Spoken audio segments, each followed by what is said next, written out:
I should have known something was wrong the moment my wife suggested we visit her family's lake house for the summer. Sarah never wanted to go there. Not once in our 7 years of marriage had she ever said, "Hey, let's spend a few weeks at the lake." But there she was, standing in our kitchen on a Tuesday morning, coffee cup in hand, telling me how nice it would be to get away from the city for a while. I was tired. Work had been crushing me for months. Long hours, difficult clients, the kind of stress that makes your shoulders ache even when you're sitting still. So when she said it would be good for us, good for our marriage, I wanted to believe her. We packed the car on a Friday afternoon. Sarah moved through the house with unusual energy, humming while she folded clothes and stacked boxes. I loaded everything into the trunk while she made a list of things we'd need from the store once we got there. She seemed lighter somehow, like a weight had been lifted. I told myself that was a good sign. The drive took 4 hours. The lake house sat at the end of a gravel road, surrounded by pine trees and silence. It was beautiful in that isolated, slightly unsettling way. No neighbors for miles. No cell service unless you drove back into town. Just water, trees, and the sound of wind moving through branches. Sarah's parents had built the place decades ago, back when her father still had money and her mother still smiled in photographs. Now it belonged to Sarah's older brother Marcus, though he rarely used it. He worked overseas, something vague in finance that he never explained clearly. I'd met him maybe 3 times, always briefly, always with the sense that he was evaluating me and finding me lacking. We arrived just before sunset. The house looked smaller than I remembered, a 2-story cabin with a wraparound porch and windows that reflected the dying light. Sarah unlocked the door with a key she'd kept on her keychain for years, and we stepped inside. The air smelled like dust and old wood. Furniture sat under white sheets like ghosts waiting to be uncovered. I set down the bags and looked around, already wondering if this had been a mistake. Sarah moved through the rooms quickly, pulling off sheets, opening windows, turning on lights. She was focused, efficient, like she was checking items off a list only she could see. I asked if she needed help, and she waved me off with a smile that didn't quite reach her eyes. That first night, we grilled burgers on the back deck and watched the stars come out over the lake. Sarah talked about her childhood, about summers spent swimming and nights spent catching fireflies. I'd heard some of these stories before, but she told them differently now, with a kind of urgency, like she needed me to understand something she couldn't say directly. I fell asleep that night to the sound of water lapping against the dock. It should have been peaceful. Instead, I woke up 3 hours later to find Sarah's side of the bed empty. I found her standing on the porch, barefoot, staring out at the lake. The moon was full, bright enough to cast shadows. I asked if she was okay, and she turned to me with a strange expression, something between sadness and determination. "I'm fine," she said, "just couldn't sleep." I wrapped my arms around her from behind, and for a moment she leaned into me. Then she pulled away gently and said she was going back to bed. I followed her inside, but I noticed she didn't fall asleep for a long time. I could tell by her breathing, shallow and uneven, the kind you make when you're thinking too hard. The next morning, everything seemed normal. We made breakfast together, eggs and toast, and ate on the porch while birds called from the trees. Sarah suggested we take the canoe out later, and I agreed. It felt like maybe I'd been paranoid, like maybe this trip really was just about getting away. But then her phone rang. We weren't supposed to have service, but somehow the call came through. Sarah looked at the screen and her face changed. She excused herself and walked down toward the dock, phone pressed to her ear.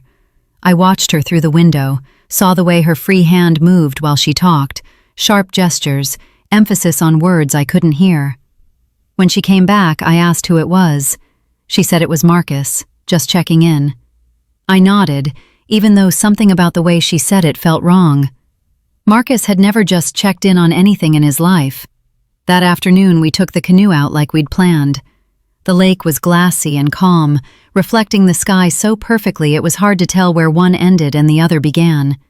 Sarah sat in the front, paddling with steady strokes.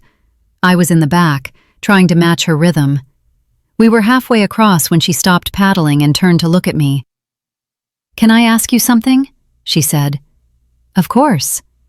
"If I needed you to trust me, really trust me, even if things seem strange. Could you do that?" I frowned. "What are you talking about?" She looked away, back toward the water. "Never mind, forget I said anything." But I couldn't forget it.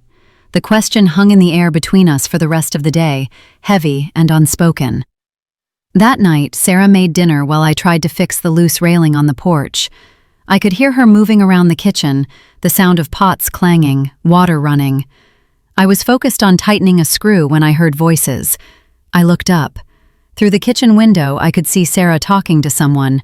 Not on the phone this time. Someone was there, inside the house. I stood up slowly, my heart starting to pound. I walked around to the front door and pushed it open. Sarah was standing in the kitchen, alone. No one else was there. "I heard voices," I said. She looked at me, confused. "What?" "I heard you talking to someone." She shook her head. "I was just talking to myself. I do that sometimes when I cook." I stared at her, trying to decide if I believed that. She held my gaze, steady, calm. "Maybe you're more tired than you thought," she said softly. "This trip is supposed to help you relax." I nodded slowly, even though I knew what I'd heard. 2 voices, not one. That night, I lay awake long after Sarah had fallen asleep. I watched the shadows on the ceiling, listened to the house settle, tried to convince myself I was imagining things. But I wasn't. The next morning, I found a second coffee cup in the sink. Sarah only ever used one. I held it up, still damp, and called out to her. She came into the kitchen, hair wet from the shower. "What's wrong?" I pointed to the cup. "Who else is here?" She glanced at it, then back at me. "That's mine. I had 2 cups of coffee this morning." "You never drink 2 cups." She laughed, but it sounded forced. "Well, I did today." I set the cup down and looked at her, really looked at her. There were dark circles under her eyes, faint but visible. Her hands were shaking slightly, the way they did when she was stressed. "Sarah, what's going on?" "Nothing," she said quickly. "You're being paranoid." But I wasn't, and somewhere deep in my gut, I knew it. Over the next few days, small things kept adding up. Footprints on the porch that weren't ours, a door I'd closed that was suddenly open, the sound of a car engine late at night, faint but distinct. Each time I brought something up, Sarah had an explanation. The wind, an animal, my imagination. But then I found the letters. I wasn't snooping, at least I told myself I wasn't. Sarah had asked me to grab her jacket from the closet, and when I pulled it down, an envelope fell out of the pocket. It wasn't sealed. The flap was tucked in loosely, like someone had read it recently. I opened it. The handwriting was neat, precise. The letter was addressed to Sarah, but there was no signature at the bottom, just initials, M. Marcus. The letter talked about timing, about being careful, about making sure I didn't suspect anything until it was too late. It mentioned money, a lot of money, and something called the transfer. It said Sarah was doing the right thing, that this was the only way. My hands were shaking by the time I finished reading. I stood there in the closet, the letter hanging from my fingers, my mind trying to piece together what I was seeing. I heard footsteps behind me. Sarah stood in the doorway, her face pale. I held up the letter. "What is this?" She didn't answer right away. She just stared at me, and in that silence I saw something I'd never seen before. Fear. Not of me, of the moment, of what came next. "I need you to let me explain," she said quietly. "Then explain." She took a breath, and for a second I thought she might actually tell me the truth. But instead she shook her head. "Not yet," she whispered. "I can't. Not yet." I stepped toward her, anger rising. "You brought me out here for a reason. You've been lying to me. There's someone else involved. What the hell is going on, Sarah?" She backed away, her eyes filling with tears. "Please, just trust me a little longer." "Trust you?" I shouted. "You're asking me to trust you when you won't even tell me what's happening?" "Because if I tell you now," she said, her voice breaking, "everything falls apart." I stared at her, the woman I'd married, the woman I thought I knew, and realized I had no idea who she really was. That night, I didn't sleep. I sat on the porch with the letter in my hand, reading it over and over, trying to make sense of the words. Sarah stayed inside, locked in the bedroom. Neither of us spoke. By morning, I'd made a decision. I was going to find out what was happening, with or without her help. I started in the obvious place, Marcus. I didn't have his number, but I remembered Sarah mentioning he had an assistant who handled his calls when he was traveling. I found the assistant's email buried in an old message thread on Sarah's laptop, which she'd left open on the kitchen table. I sent a short, careful message. Said I was trying to reach Marcus about a family matter. Didn't specify what. Just asked for a callback number. The reply came within an hour. Marcus doesn't take unsolicited calls. If this is urgent, provide details. I stared at the screen, debating how much to say. Finally, I typed, "It's about Sarah and the lake house. He'll know what I mean." 3 minutes later, my phone rang. A number I didn't recognize. I answered. The voice on the other end was cold, clipped. "You shouldn't have contacted me." It was Marcus. "I need to know what's going on," I said. "Then you should ask your wife." I did. She won't tell me. There was a pause, long enough that I thought he'd hung up. Then he said, "You're in over your head. If I were you, I'd leave that house today." "Why?" "Because," he said slowly, "what's happening there isn't about you, and the less you know, the safer you'll be." The line went dead. I sat there, phone still pressed to my ear, my pulse hammering. Whatever this was, it was bigger than I'd thought, and Marcus, for all his arrogance, had sounded genuinely worried. I went looking for Sarah. She wasn't in the house. I checked the dock, the trail down to the water, the clearing behind the cabin. Nothing. Then I saw the car was gone. She'd left, without a word, without a note. I stood in the driveway, staring at the empty space where our car had been, and felt something cold settle in my chest. Not panic, worse, certainty. This wasn't a vacation. It never had been. I was about to walk back inside when I heard it. An engine. Not ours. Something heavier, rougher. I turned and saw a black truck coming up the gravel road, dust rising behind it. It stopped a few yards from the house. The door opened and a man stepped out. Tall, broad-shouldered, maybe 50. He wore jeans and a dark jacket, and his expression was unreadable. "You must be the husband," he said. "Who are you?" He smiled, but it didn't reach his eyes. "Someone who's been waiting for you to figure things out." The man didn't wait for me to respond. He walked past me toward the house like he owned it, his boots crunching on the gravel with deliberate weight. I followed him, instinct overriding caution, my mind racing through possibilities, none of them good. Inside, he looked around the living room with the air of someone conducting an inspection. He picked up a framed photo from the mantel, one of Sarah and me from our wedding, studied it for a moment, then set it back down. "Nice picture," he said. "You look happy." I stayed near the door, keeping distance between us. "I asked you a question." He turned to face me, hands in his pockets. "My name's Ray. I work for people who have an interest in this property." "What kind of interest?" "The financial kind." I crossed my arms. "Sarah's brother owns this place." Ray smiled again, that same empty expression. "Marcus owns a lot of things. Doesn't mean he paid for them." The words hit me like a punch.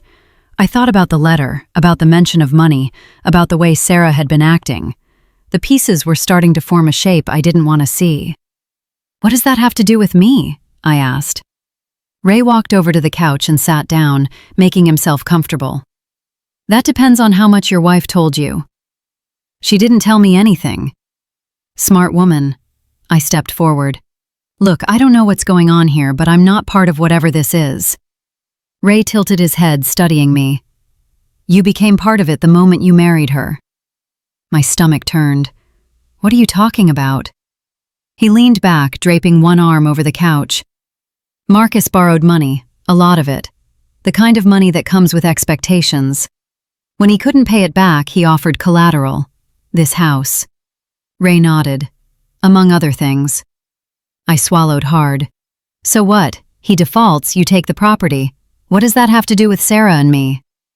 Because, Ray said slowly, Marcus didn't just put up property. He put up insurance. I stared at him, my pulse pounding in my ears. What kind of insurance? The kind that makes sure debts get paid one way or another. The room felt smaller suddenly, the air thicker. I forced myself to stay calm, to think clearly. You're saying Sarah is part of some kind of deal? Ray shrugged. I'm saying your wife knew what she was walking into when she married you, and I'm saying you being here, right now, isn't an accident. I shook my head. No, Sarah wouldn't. She's not like that. People do a lot of things when they're scared, Ray said, when their family's involved, when there's enough pressure. I wanted to argue, to tell him he was wrong, but the letter, the secrecy, the phone calls, it all fit too well. Where is she? I demanded. Ray stood up, brushing off his jeans, probably doing exactly what she was told to do. Which is what? He walked toward the door, pausing just before he reached it. Making sure you stay put until this is finished. I moved to block his path. I'm not staying anywhere until someone tells me the truth. Ray looked at me with something almost like pity. The truth is, you're a loose end, and loose ends get tied up. My advice? Get in your car, assuming your wife didn't take the only set of keys, and drive back to the city. Forget you were ever here. And if I don't? Then you'll find out why people don't cross the kind of people Marcus owes money to. He stepped around me and walked out, letting the door swing shut behind him. I heard his truck start up, heard the gravel crunch as he drove away, and then there was nothing but silence. I stood there, hands shaking, trying to process what had just happened. My wife, my marriage, everything I thought I knew felt like it was crumbling. I checked my pockets. No car keys. I searched the house, tearing through drawers, checking coat pockets, looking under cushions. Nothing. Sarah had taken them. I grabbed my phone, but there was still no service. I was stranded. Think, I told myself. Think. I went back to Sarah's laptop. If Marcus was in trouble, if there was money involved, there had to be a trail. Emails, documents, something. I started digging. It didn't take long to find the first file. It was buried in a folder labeled Summer Planning, innocuous enough that I'd never have looked twice. But inside were spreadsheets, transaction records, names I didn't recognize. Marcus had borrowed over $2 million. The lender was listed as a company called Crescent Holdings. I searched the name. Nothing came up. No website, no business registration, just a ghost. But there were payment schedules, deadlines that had come and gone, and a note at the bottom of one document that made my blood run cold. Collateral extended to include spousal assets and life insurance policies. I read it 3 times, each time hoping I'd misunderstood, but the words didn't change. Spousal assets, life insurance. I opened another file. This one had my name on it. Inside was a copy of a life insurance policy I'd taken out years ago when Sarah and I first got married. Standard stuff, $500,000 in coverage, with Sarah listed as the beneficiary. I'd forgotten about it, honestly, just another piece of paperwork filed away and ignored. But someone hadn't forgotten. There was a note attached, written in what I now recognized as Marcus's handwriting. Policy active, beneficiary confirmed, payout sufficient to cover shortfall if primary collateral insufficient. I felt like I'd been hit in the chest. They weren't just planning to take the house, they were planning to take me. I pushed back from the laptop, my mind reeling. Sarah knew. She had to know. That's why she brought me here. That's why she'd been so insistent, so secretive. I thought about Ray's words. Making sure you stay put until this is finished. Finished. As in, until I was dead. No, that couldn't be right. Sarah loved me. We'd built a life together. She couldn't. But then I thought about the fear in her eyes when I'd found the letter, the way she'd begged me to trust her. Not because she wanted to protect me, because she needed me compliant. I heard a car engine again. This time I recognized the sound. It was our car. Sarah was back. I closed the laptop and moved to the window, staying out of sight. I watched as she parked and got out, moving slowly, like she was carrying a weight she couldn't set down. She walked up to the house and paused at the door, her hand on the knob. For a moment, she just stood there, and I wondered what she was thinking, if she regretted it, if there was any part of her that wanted to turn around and run. Then she opened the door and stepped inside. I was waiting in the living room. She stopped when she saw me, her face going pale. "We need to talk," I said quietly. She nodded, setting her purse down on the table. "I know." I held up the laptop. I found the files. Her breath caught. "You weren't supposed to see those." "No," I said. "I wasn't supposed to survive long enough to see them." She flinched like I'd slapped her. "It's not like that." "Then tell me what it's like, Sarah. Tell me why my life insurance policy is listed as collateral for your brother's debt." Tears filled her eyes, but I didn't move. I didn't comfort her. I just waited. "Marcus got in trouble," she said, her voice shaking. "Bad trouble. The kind of people he borrowed from. They don't forgive debt. They don't negotiate. They take what they're owed. And when he couldn't pay, they came after you." She nodded. "After our whole family. My parents lost their house last year. Did you know that? They didn't tell anyone. They've been living with my aunt, too ashamed to say anything." I didn't know. But I still didn't understand how that led here. "They told Marcus he had options," Sarah continued. "He could give them property, assets, anything of value. He put up this house, some land he owned upstate, but it wasn't enough. So he offered me." She shook her head quickly. "Not like that. He offered your policy. He told them if they gave him time, he could make it work. He just needed collateral, something guaranteed." "And you agreed to this?" She wiped her eyes. "I didn't have a choice." "Everyone has a choice," I said, my voice harder than I intended. "You don't understand," she said desperately. "They threatened my parents. They said if Marcus didn't pay, they'd go after them. My mother has a heart condition. The stress alone could kill her." "So instead you decided I should die?" The words hung in the air between us. "No," Sarah whispered. I thought I could fix it. I thought if I brought you here, if I kept you safe and out of the way, I could find another solution. I've been trying, I swear." "Trying what?" She looked away. "I've been selling things. Jewelry, furniture, anything I could get money for. I thought if I could scrape together enough, I could buy us time." "How much have you raised?" She hesitated. 18,000. Against a $2 million debt. "I know," she said, her voice breaking. "I know it's not enough, but I didn't know what else to do." I stared at her, this woman I'd shared a bed with, shared a life with, and felt like I was looking at a stranger. "When were you going to tell me?" I asked. "I don't know," she admitted. "Maybe never. Maybe when it was over." "Over?" I repeated. "You mean when I was dead?" she sobbed, covering her face with her hands. "I didn't want this. I never wanted this." "But you went along with it." She didn't answer. She didn't need to. I walked past her toward the door. "Where are you going?" she asked. "Away from you." "You can't," she said quickly. "They're watching. If you leave, if you try to run, they'll know something's wrong." I turned back to her. "Let me get this straight. You want me to stay here, in this house, knowing that at any moment someone might show up to make sure your brother's debt gets paid with my life?" She stepped toward me, desperation in her eyes. "I'll fix this, I promise. Just give me a few more days." "A few more days?" I repeated. "So they can stage an accident? Make it look like I drowned in the lake or fell off the porch?" She shook her head. "I won't let that happen." I laughed, bitter and sharp. "You don't have any control here, Sarah. You never did." I walked out onto the porch. The sun was setting, painting the sky in shades of orange and red. It should have been beautiful. Instead, it felt like a countdown. Sarah followed me out. "Please," she said. "I love you."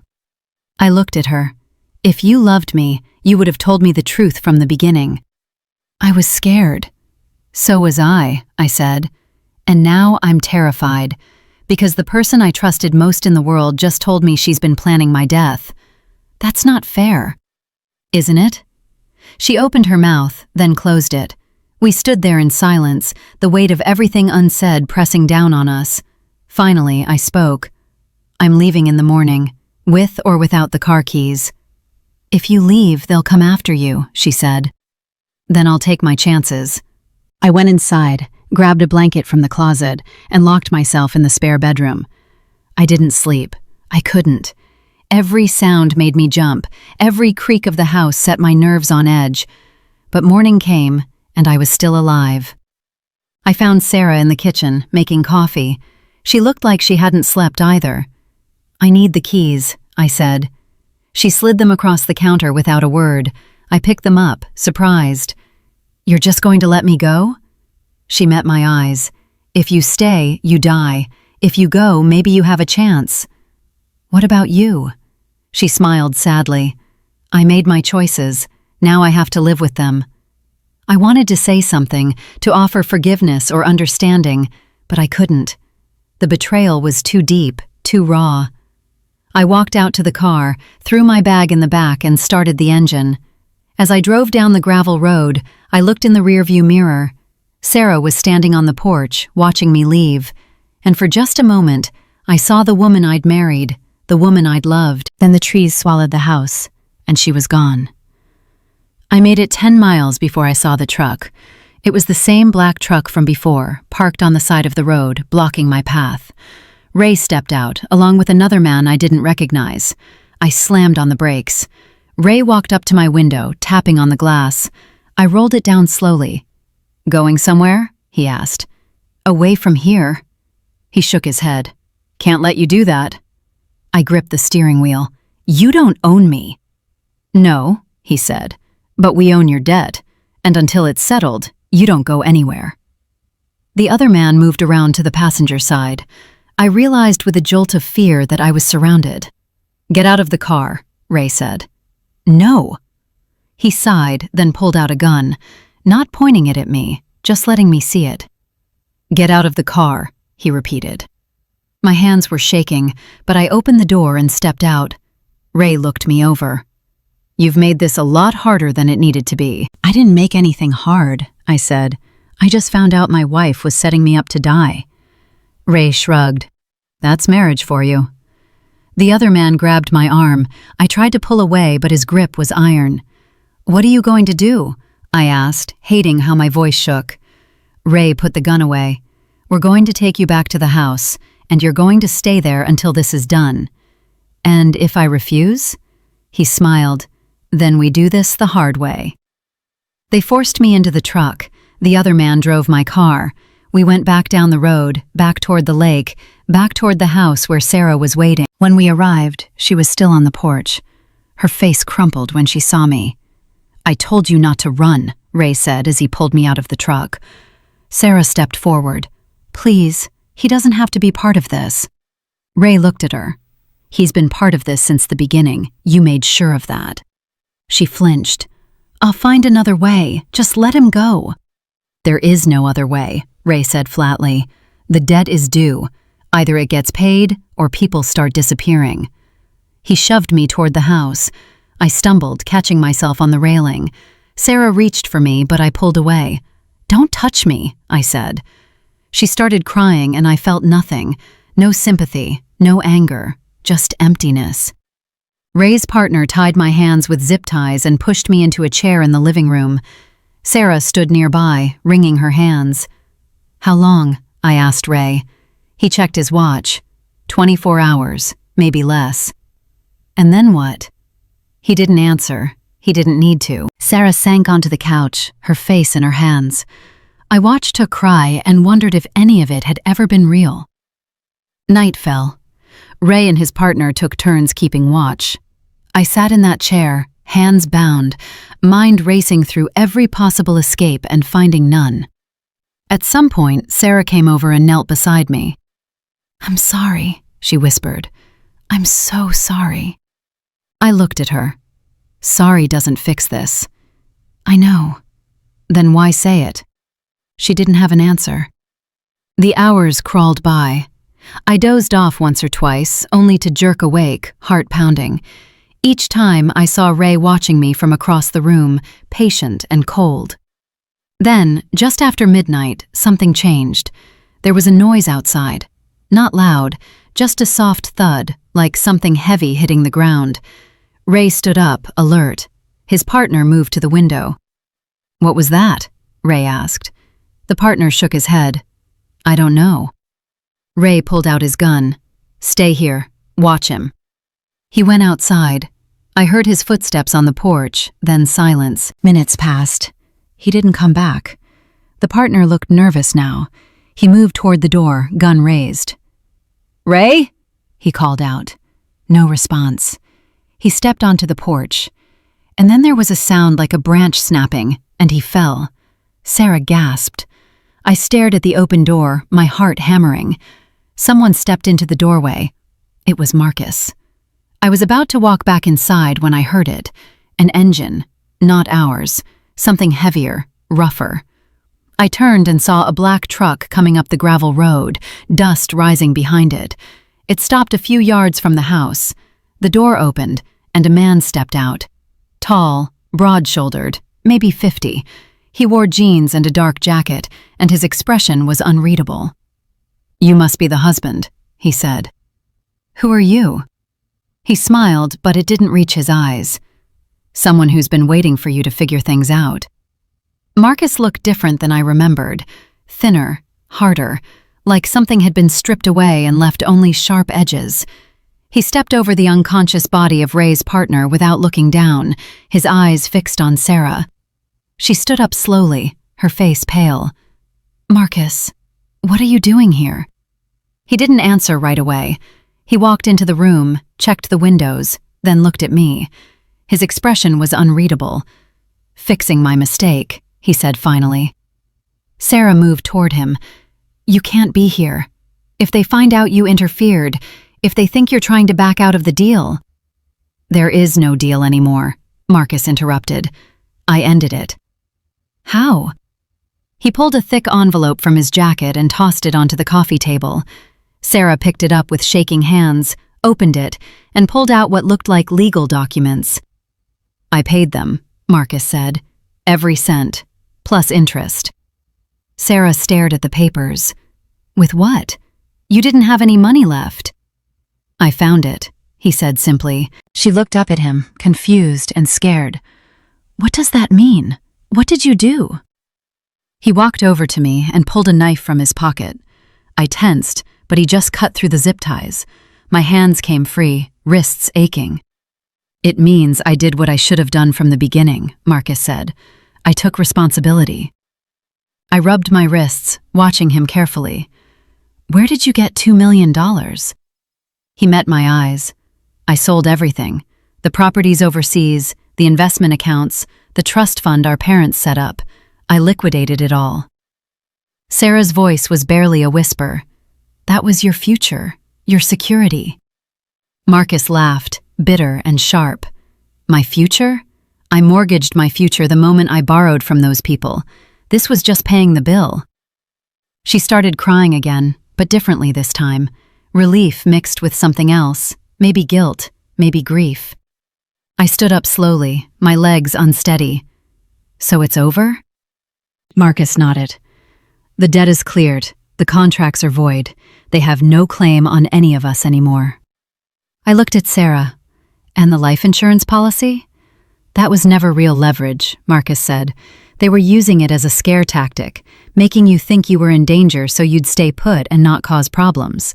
But they couldn't actually collect on it without raising questions. It was psychological control, not a real plan." I felt something loosen in my chest, but anger quickly filled the space. So all of this, bringing me here, lying to me, letting me think I was going to die, that was just to keep me quiet? Sarah spoke up, her voice raw. "I thought they were serious. Marcus told me. He said if we didn't cooperate, they'd hurt you. I was trying to protect you." "By lying to me? By trapping me here?" She flinched. "I know how it looks."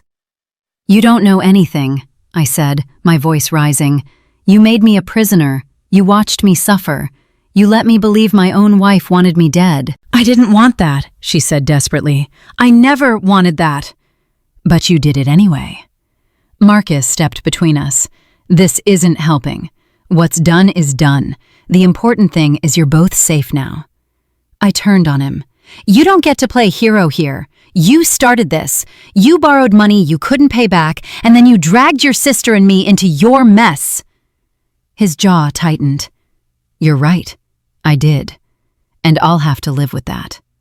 Living with it isn't enough, I said. You destroyed my marriage. You destroyed my trust. You can't just write a check and make that disappear. He didn't argue. He just looked at me with something like regret, then turned to Sarah. I'm leaving the country, he said, tonight. There's a flight out of Buffalo in 3 hours. I have a job lined up in Singapore, something clean, something legitimate. I won't be back for a long time. Maybe never. Sarah's face crumpled. Marcus, no. I have to, he said quietly. Even with the debt paid, I've made too many enemies here. Staying would just invite more trouble. She hugged him, and he held her stiffly, like he'd forgotten how. Take care of yourself, he said, and make this right with him if you can. He let her go, nodded at me once, and walked out. I heard a car start, then drive away, and just like that, he was gone. Sarah and I stood in the silence he left behind. Outside, I could hear Ray groaning, starting to wake up. I didn't care. Let him wake up. Let him deal with the fact that his payday had evaporated. I walked past Sarah toward the bedroom. Where are you going? She asked. To pack, I said. She followed me. We need to talk. I pulled my bag from the closet and started throwing clothes into it. There's nothing to talk about. Please, she said, just listen. I spun around. Listen to what, Sarah? More lies? More excuses? I was scared, she said, tears streaming down her face. I made terrible decisions because I was terrified and I didn't know what else to do. But I never stopped loving you. Love isn't supposed to look like this, I said. Love doesn't trap people. It doesn't manipulate them. It doesn't let them suffer while you stand by and watch. I know, she whispered. I know I failed you. I failed us. I zipped the bag and slung it over my shoulder. I'm going back to the city. Don't follow me. Are you? She hesitated. Are you coming back? I looked at her, really looked at her. The woman I'd married, the woman I'd built a life with. She was still there somewhere, buried under the fear and the lies, but I didn't know if I could ever trust her again. I don't know, I said honestly. Her face crumpled, but she nodded. I understand. I walked past her, through the living room, out onto the porch. Ray was sitting up now, holding his head. He looked at me with bleary eyes. It's done, I said. The debt's paid. You've got no business here anymore. He spat blood onto the ground. You're lucky. No, I said. I'm alive. There's a difference. I got into my car, started the engine, and drove away.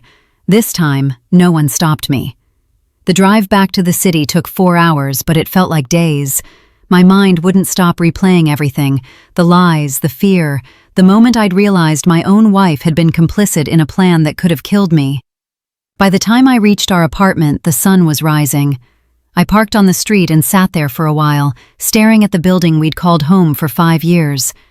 I didn't know if I could go back inside. I didn't know if I could sleep in that bed, eat at that table, pretend everything was normal. But I also didn't know where else to go. I grabbed my bag and went upstairs. The apartment was exactly as we'd left it. Clean, quiet, empty. I dropped my bag by the door and walked through the rooms, touching familiar objects like they might anchor me. My phone rang. I checked the screen. Sarah. I didn't answer. She called 3 more times that morning. Then she started texting. I'm so sorry. Please talk to me. I know I don't deserve forgiveness. I just need to know you're okay. I turned off my phone and lay down on the couch. I slept for 12 hours straight, the kind of deep, dreamless sleep that comes after your body has been running on adrenaline for too long. When I woke up, it was dark again. I made coffee, stood at the window, and watched the city move below me, life continuing like nothing had happened. Over the next few days, I tried to return to normal. I went back to work. I told people the vacation had been fine, that Sarah was visiting family for a while. No one questioned it, but at night, alone in the apartment, I couldn't escape the weight of what had happened. I thought about the moment I'd found the letters, the moment I'd realized I'd been lied to, the moment I'd sat in that chair with my hands bound, convinced I was going to die. And I thought about Sarah, crying on the porch, begging me to understand. Part of me wanted to hate her. It would have been easier, clean. But the truth was messier than that. She'd made terrible choices. She'd lied. She'd betrayed my trust. But she'd also been trapped, caught between impossible options, trying to protect people she loved even if it meant sacrificing me. I didn't know if that made it better or worse. After a week of silence, I finally turned my phone back on. There were dozens of messages from Sarah. Most of them were apologies. Some were updates, telling me she'd left the lake house, that she was staying with a friend, that she understood if I never wanted to see her again. The last message was different. I filed for divorce. I know that's probably what you want. The papers will be sent to you next week. I won't fight anything. You can have whatever you need. I just want you to be free. I stared at the message for a long time. Divorce. The end of everything we'd built together. It should have felt like relief. Instead, it just felt hollow. I didn't respond. The papers arrived on a Tuesday, delivered by a courier in a manila envelope. I set them on the kitchen table and looked at them for 3 days without opening them. Finally, on Friday night, I sat down and read through them. Sarah had been true to her word. She wasn't asking for anything. The apartment was mine. The savings were mine. She'd signed away any claim to shared assets, taken full responsibility for what had happened. All I had to do was sign. I picked up a pen. And I couldn't do it. I set the pen down, stood up, and paced the apartment. I told myself I was being stupid, that this was the clean break I needed, that holding on to this marriage would only bring more pain. But there was something else, something I hadn't wanted to admit even to myself. I still loved her. Not the version of her that had lied to me, not the version that had stood by while I suffered, but the version I'd married, the version who'd laughed at my terrible jokes and held my hand during scary movies and told me she believed in me when I didn't believe in myself. That version was still in there somewhere, and I didn't know if I could let her go without at least trying to find her again. I grabbed my keys and drove to the address Sarah had listed on the papers. It was a small apartment across town, the kind of place you rent when you need to start over. I knocked. Sarah opened the door. She looked exhausted, thinner, older. When she saw me, her eyes went wide. "Hi," I said. "Hi," she whispered back. "Can I come in?" She stepped aside. The apartment was barely furnished. A couch, a table, a single chair. Boxes stacked against the walls. "I haven't unpacked," she said, following my gaze. I didn't know if I'd be staying. I sat down on the couch. She sat in the chair, keeping distance between us. "I got the papers," I said. She nodded.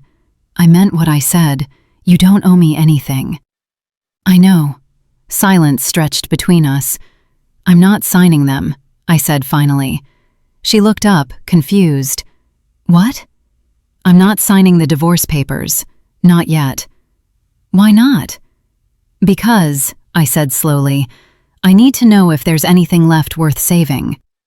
She started crying, quiet tears that she didn't try to hide. "I don't know if there is." "Neither do I admitted, "but I think we owe it to ourselves to find out." She wiped her eyes. "I don't deserve a second chance." "Maybe not," I said, "but I'm not doing this for you. I'm doing it for me. Because I need to know if I can forgive you, if we can rebuild something real." She took a shaky breath. "What would that even look like?" "I don't know," I said honestly. "Therapy, probably. A lot of therapy. Time, space, complete honesty, no matter how hard it is." She nodded. "I can do that. And if I decide I can't forgive you, if I decide this is too broken to fix, you have to let me go without a fight." "I will," she said. I promise. I stood up. I'm going back to the apartment. You can come over tomorrow if you want. We'll start there. Okay, she whispered. I walked to the door, then stopped. Sarah? Yeah? Don't lie to me again, ever. Even if you think it's for my own good, even if you're scared. If we're going to do this, we do it with the truth. I understand, she said. I left without looking back. Over the next few months, we started over, slowly, carefully, like two people learning to walk after a terrible accident. Sarah came to the apartment once a week. We sat across from each other and talked, really talked, about the lies, about the fear, about the ways we'd both failed each other. It was brutal. There were days I wanted to give up, days I wanted to sign those papers and be done with it.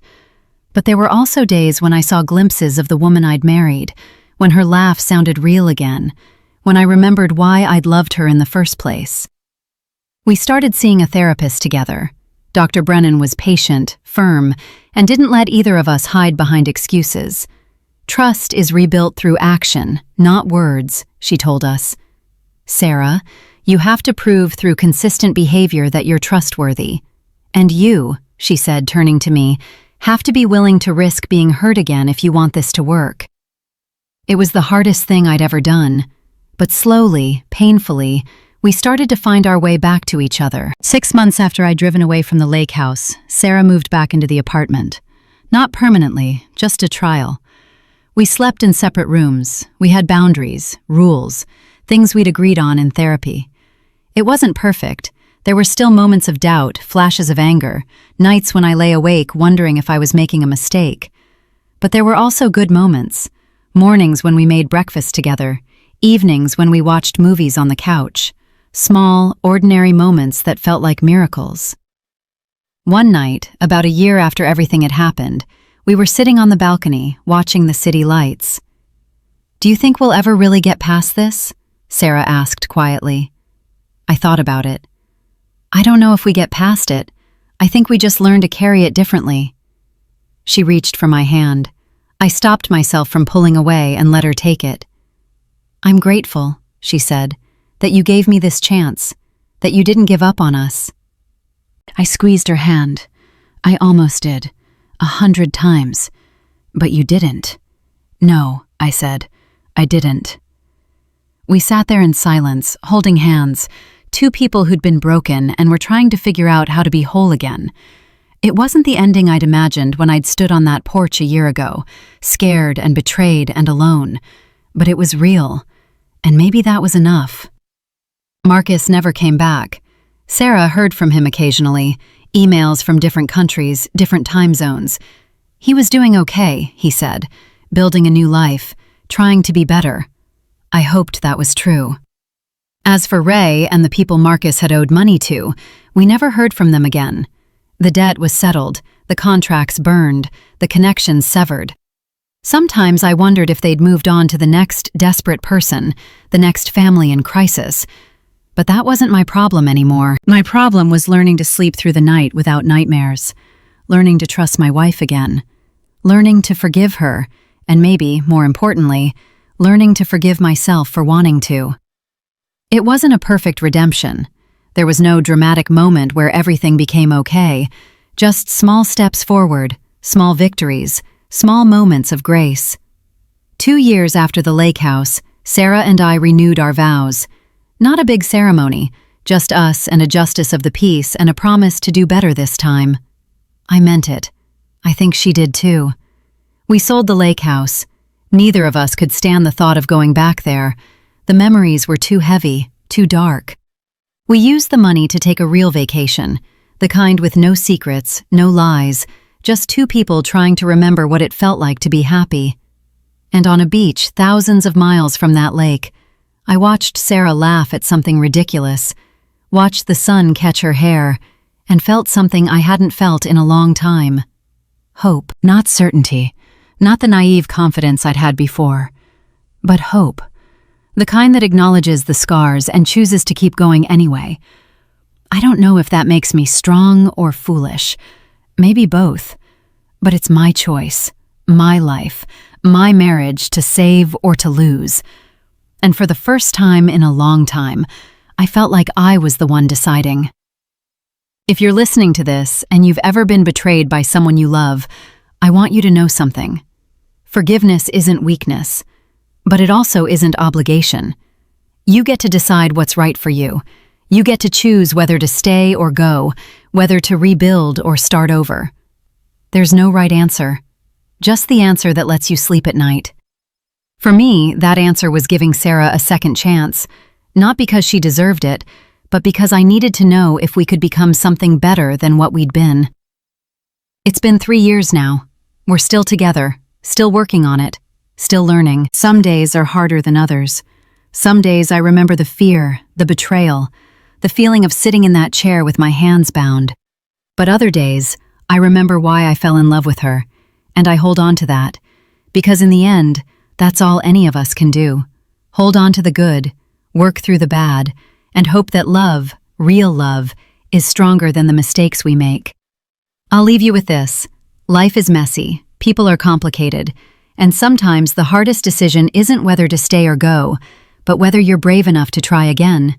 I tried, I'm still trying, and I think that's enough. Minutes passed. He didn't come back. The partner looked nervous now. He moved toward the door, gun raised. "Ray?" he called out. No response. He stepped onto the porch, and then there was a sound like a branch snapping, and he fell. Sarah gasped. I stared at the open door, my heart hammering. Someone stepped into the doorway. It was Marcus. I was about to walk back inside when I heard it. An engine, not ours. Something heavier, rougher. I turned and saw a black truck coming up the gravel road, dust rising behind it. It stopped a few yards from the house. The door opened and a man stepped out, tall, broad-shouldered, maybe 50. He wore jeans and a dark jacket, and his expression was unreadable. "You must be the husband," he said. "Who are you?" He smiled, but it didn't reach his eyes. "Someone who's been waiting for you to figure things out."